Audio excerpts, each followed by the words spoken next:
Bhagavad Gita is a divine conversation between Lord Krishna and a great warrior Arjuna when he was in the midst of battlefield refusing to fight. Bhagavad Gita discusses three paths of life, namely path of knowledge, intellect and action. Humanity can opt the best path according to their inborn ability, makeup of gunas, qualities of nature, and desires. Lord Krishna says Karma Yogi, yoga of action, is superior to Sanyasi, men of pious deeds and enlightened ones. So Lord Krishna favors the path of action superior to other two paths. As we can see from reality that only few people, percentage of people became sannyasis. A majority of the population in the world are following the normal married family life. So the path of yoga of action, that is Karma Yoga, is naturally the best choice for them. Moreover, the path of knowledge and intellect are best suited for educated scholars. But path of action is suited even for illiterate people who are skilled in various trades.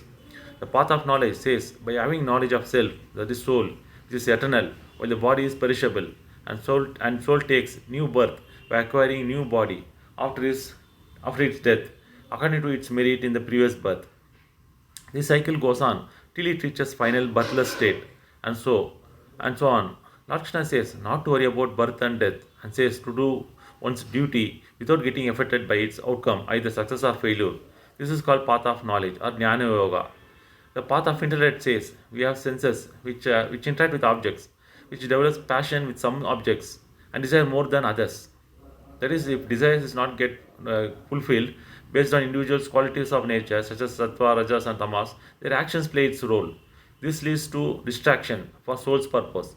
So, by controlling senses from desires of objects and performing actions without attachment for fruit of actions, and equally disposed towards all dualities in life, one can reach supreme breathless state. This path is called Buddhi Yoga. Some main points of Buddhi Yoga or path of intellect are: detach senses from the sense objects, perform actions without attachment, remain above three qualities of Gunas, free from dualities and be equally poised in success and failure.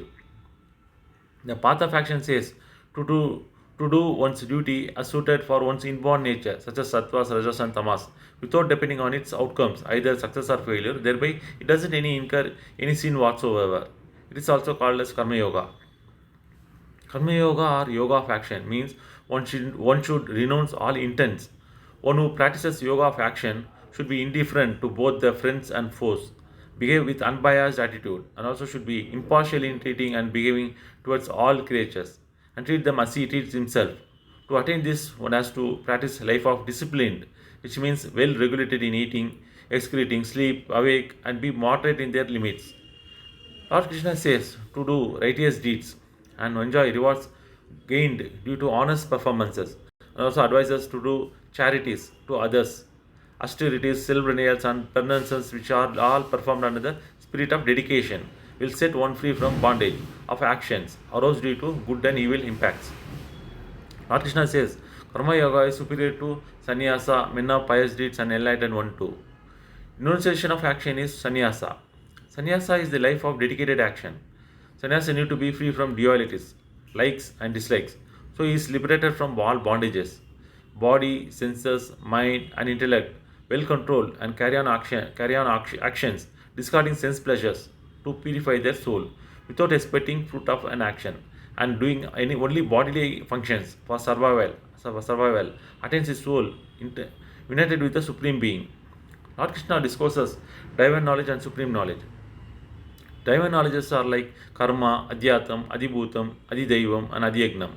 The people who get liberated from all the sins and who are pious and directed to the good of all, and also free from delusions of all dualities, they know the Akshara, indestructible supreme nature, which is Brahma. Adhyatma, which means one's own self. Actions performed by self and its development process are called as karma. Adhibhutam, as a superior matter, which is transcendent in nature, takes ever changing various physical forms. Adhidaivam, as a superior celestial god. Adhiyajnam, as a superior sacrifice ritual. The Lord Krishna firmly lives in the body of every creature.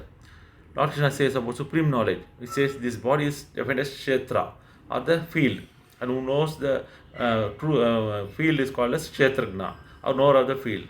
Lord Krishna says he is the knower of the field in all kshetras.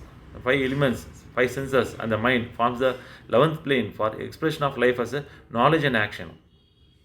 Kshetra, described as a totality of bodily behavior and consciousness. One has to be settled in knowledge of self and ever seeking true meaning of reality, attains enlightenment. All animate and inanimate are born of union of field and the knower of field. One perceives impartial supreme God residing in all the creatures, sees the truth. When soul occupies in nature, it experiences qualities born of nature, such as Sattva, Rajas, and Tamas.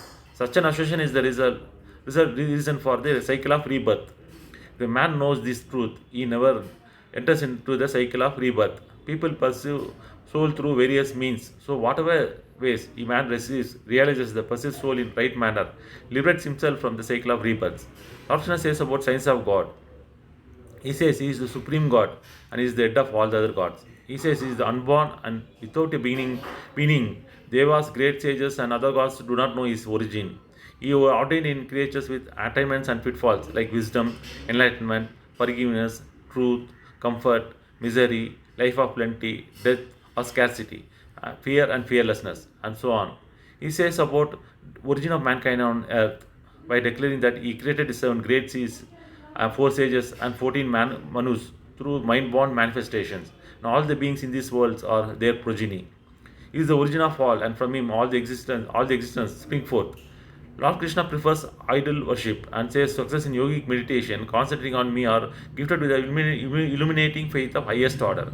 But however, even idol-less worship of unmanifested, unthinkable, calm, fixed, and focused, and who are always engaged in actions doing good to others, also attain him. Though Lord Krishna favors both the worshipper and idol-less worshipper, he prefers idol worship as the faith of highest order because he says it is very hard for realization whose mind needs to be concentrated on unmanifested supreme being while existing within the human corporeal frame.